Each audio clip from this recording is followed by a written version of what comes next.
Hi friends, ఈరోజైతే మేము పొంగనూరుకి సమీపంలో ఉన్నటువంటి మార్లపల్లి గ్రామంలో మేరీమాత ఉత్సవం జరుగుతూ ఉంటే వెళ్ళడం జరిగింది.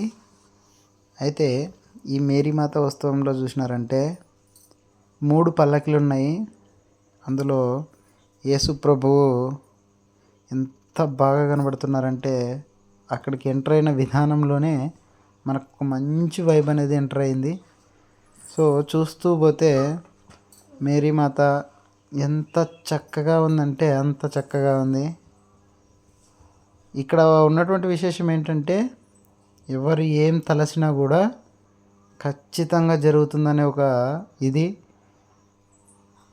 నమ్మకము. ఇంకోటి ఏమిటంటే కాన్ఫిడెంట్ లెవెల్స్ అనేటివి ఇక్కడికి వెళ్ళిన వెంటనే మనకు తెలియజేస్తాయి అన్నమాట. చాలామంది భక్తులు వచ్చారు. ఇక్కడ చూసినట్లయితే చర్చ్ అనమాట, అక్కడ ఉన్నటువంటి చర్చి. ఇది కొత్త కట్టినటువంటి చర్చ్ అనమాట. ఈ చర్చ్ అనేది మనకు చూసినట్లయితే యేసుక్రీస్తు, మేరీమాత చాలా అద్భుతంగా ఉంది. దీంట్లో లోపల కనుక చూసినట్లయితే అసలు అది తెలియని వైబ్.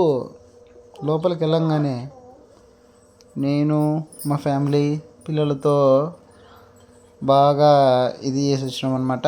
ఇంకోటి ఏంటంటే ఇది కట్టకముందు ఉన్నటువంటి చర్చ్ పురాతన కాలంలో మన ఆంధ్రప్రదేశ్లోనే మొట్టమొదటిసారిగా నిర్మించబడినటువంటి చర్చ్ అనమాట. చూడండి, కానుకలు వేయడానికి మరియు క్యాండిల్స్ వెలిగించడానికి మంచి డెకరేషన్తో మేరీమాతని డెకరేట్ చేయడం జరిగింది.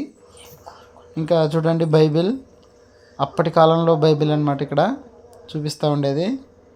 ఇక్కడ యేసుక్రీస్తుని చూడండి, సిలువకు కట్టేసినటువంటి విధానం. అయితే ఇంకా పల్లకిల విషయానికి వస్తే 3 పల్లకిలను రెడీ చేశారండి. సో ఈ 3 పల్లకిలు కనుక మనం చూసినట్లయితే ఎంత బాగున్నాయి. అన్ని ఫ్లవర్స్, న్యాచురల్ ఫ్లవర్స్, కనకాంబరాలు మరియు మల్లెపూలతో అలంకరణ చేయడం జరిగింది. అయితే ఇక్కడ విశేషం ఏమిటంటే ఏం మొక్కుకున్నా జరుగుతుందండి. ఇది ఇక్కడ చూడండి కనపడుతుంది కదండి. సో అది ఓల్డ్ చర్చ్ 1933 సంవత్సరంలో మన ఆంధ్రప్రదేశ్లో మొట్టమొదటిసారి జరిగిన చర్చ్. ఇంకా ఆటపాటల విషయానికి వస్తే ఈ పల్లకి ఊరేగింపుకి చాలామంది మంచి డ్రమ్స్తో ఫుల్గా బిందాస్గా ఎంజాయ్ చేస్తూ ఉన్నారు. ఆ ఎంజాయ్మెంట్ చూసినట్లయితే అటు పక్కనే గ్రౌండ్ ఎంత విశాలంగా ఉందంటే మీటింగ్స్, చర్చి ప్రార్థనలు పెట్టుకోవడానికి కానీ. ఇక్కడ మేరీమాత గుడి చూడండి. ఈ చర్చికి పక్కలేనమాట నేను, నా భార్య, మా పిల్లలు దర్శించుకోవడం జరిగింది. చూడండి, ప్రకృతితో ఆలయమైనటువంటి మేరీమాత ఆ గ్రౌండ్కి మధ్యలో, ఆ ప్రాంగణానికి మధ్యలో ఉండడం జరిగిందనమాట. చూడండి ఎంత బాగుందో. ఇక్కడ విశేషం ఏమంటే ఏమనుకున్నా జరుగుతాయంటబ్బా. ఎంతమందిని అడిగినా ఇదే మాటే. మా పిల్లోళ్ళు అయితే ఫోటోలు తీసుకోవడం జరిగింది ఇక్కడ. బాగా చాలా పీస్ఫుల్ మైండ్ అసలు. మళ్ళీ పల్లకి దగ్గరకు వచ్చినాము. ఈ పల్లకిలో చూసినట్లయితే బరువు అయినప్పుడు ఆ కట్టెల్ని ఉత్తపొడుచుకుంటారనమాట కిందికి. చూడండి ఎత్తుకుంటున్నారుగా, ఎత్తుకొని ఊరేగింపు చేస్తారనమాట. ఊరు మొత్తం తిప్పుతారు. సో అందులో భాగంగా నా భార్య కూడా ఊరేగింపులో పాల్గొనడం జరిగింది. చూసినట్లయితే ఆ బ్లూ కలర్లో వేసుకుని చూడండి జర్కిన్. సో ఆమె నా వైఫ్ అనమాట. సో ఆమె కూడా ఈ పల్లకిలో పార్టిసిపేట్ కావడం జరిగింది. అది ఒక అదృష్టంగా భావిస్తూ ఉన్నారు నిజంగా. ఎందుకంటే అది అందరికి వచ్చేటువంటిది కాదు అన్నట్లు నమ్ముతున్నాం ఇక్కడ. చాలా చాలా బాగుందండి. మేరీమాత ఉత్సవాలు అనేసి మీరు విజయవాడలో చూసింటారు, కానీ మన ఆంధ్రప్రదేశ్లో కూడా పొంగనూరుకి సమీపంలో మార్లపల్లిలో మేరీమాత ఉత్సవాలు జరుగుతున్నాయండి. చాలా చక్కగా జరుగుతున్నాయి. ఒకసారి చూడండి, ఆ పల్లకిలు చూడండి ఎంత బాగా అలంకరించడం జరిగింది. ఇది ఇంకొక ప్రత్యేకత ఏంటంటే ఇది డాన్ బోస్కో స్కూల్కి దగ్గరగా ఉందండి పొంగనూరుకి. ఆ డాన్ బోస్కో స్కూల్ అనేది ఓ కాలంలో బ్రిటిషర్స్ కట్టించినటువంటి పాఠశాల. అది ఐసిఐసి సిలబస్ కూడా ఉంటుంది దాంట్లో. సో ఇట్లా ఈ పల్లకిని చూస్తూ ఉంటేనే మనకే తెలియని ఒక హ్యాపీనెస్ అనేది మన లోపల మనకు ఆటోమేటిక్గా ఏర్పడుతుంది అనమాట. ఇంకా ఈ పల్లకిలో మేము కూడా పార్టిసిపేట్ చేయడం జరిగింది. పల్లకిని మోసినాం మేము కూడా. అయితే ఆటపాటలతో బాగా ఇది చేసినారు.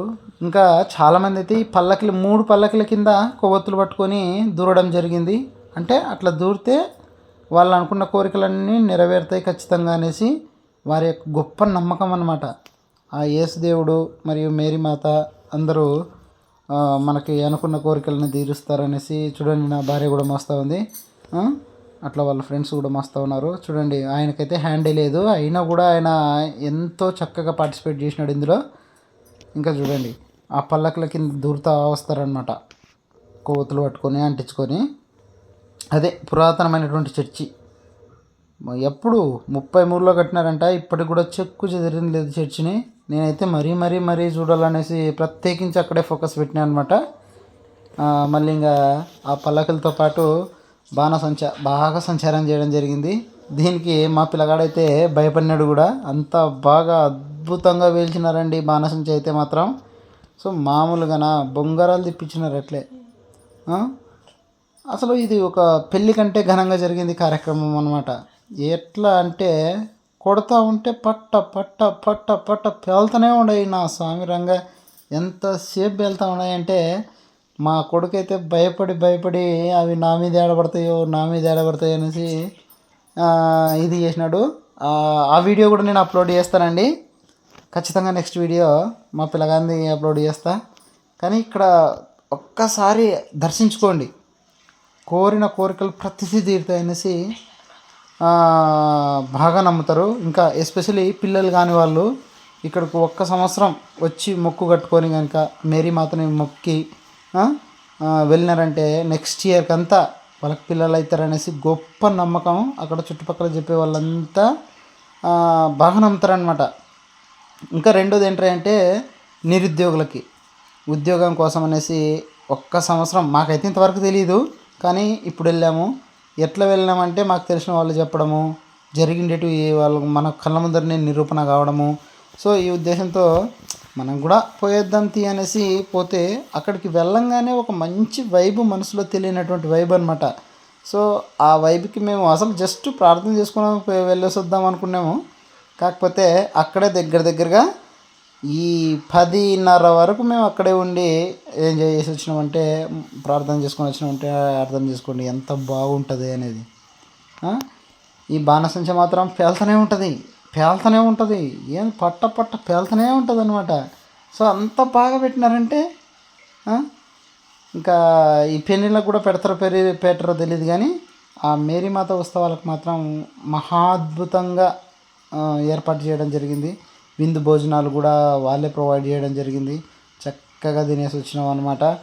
అయితే అక్కడ ఉన్నటువంటి రిసీవింగ్ కానీ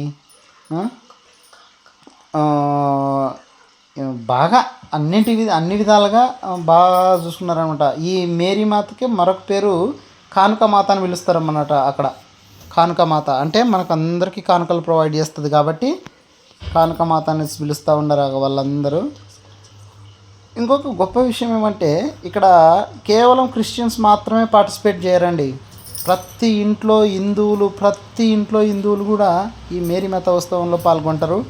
సో సంక్రాంతికి అయితే వాళ్ళు చెప్పడం ఏమంటే, సంక్రాంతికి అయితే ఆవుల్ని ఫస్ట్గా బ్లెస్సింగ్స్ కోసం అనేసి ఆ చర్చ్ దగ్గరికి తీసుకుపోయి బ్లెస్సింగ్స్ తీసుకొని వచ్చి మళ్ళీ తర్వాత వాళ్ళు అక్కడ ఇక్కడ తిప్పుతారు అని చెప్తున్నారనమాట. అక్కడ ప్రజలతో పాటుగా అక్కడ ఉన్నటువంటి పాస్టర్లు కూడా అదే చెప్తున్నారు. చాలా శక్తివంతమైనది, మహిమ కలిగినటువంటి మందిరము అనేసి చెప్తున్నారనమాట. ఎవరికైనా చదువు కానీ, లేకుంటే ఏదైనా ఇంట్లో సమస్య కానీ, లేకుంటే పిల్లలు కానీ, లేకుంటే జాబ్ అనేటువంటి విషయం కానీ, ఏ సమస్య ఉన్నా కూడా ప్రతి సంవత్సరం ఫిబ్రవరి 2వ తేదీన జరుగుతుందంట మేరీమాత ఉత్సవము మార్లపల్లిలో. ఏ టైంలో అయినా పోవచ్చు మీరు. ఫిబ్రవరి 2వ తేదీ ఘనంగా జరుగుతుంది. ఇట్లా మీరు ఏ రోజున పోయినా కూడా ప్రత్యేకంగా అక్కడ ప్రార్థన ఉంటుంది. అయితే స్పెషల్ ఏమిరా అంటే వారంలో ఒకరోజు శనివారం రోజు బాగా పాస్టర్లతో ప్రార్థన మరియు చాలామంది వస్తారనమాట. అప్పుడు కొంచెం చూడండి ఈ ప్రార్థన చేస్తూ ఉంటారు మా సార్ అనమాట. సో సార్ పాట పాడుతున్నారు, చాలా చక్కగా పాడినాడు అనమాట. సో అయితే లేదు ఎంత బాగా పాడినాడంటే అనాల్సిందే. అయితే అట్లా రికార్డింగ్ అట్లాంటివి ఏం లేదు కాబట్టి అంతగా స్పష్టంగా టోన్ కానీ బా చాలా బాగా పాడినాడు సార్. అయితే అదిగా ఇదేనండి ఓ కాలం నాటి చర్చ్, ఆంధ్రప్రదేశ్లోనే మొట్టమొదటి చర్చ్ కూడా ఇదే. మళ్ళీ ఇంకా ఫైనల్ టచ్గా ఈ పల్లకుల విషయానికి వచ్చినాం మనం. ఈ పల్లకుల కింద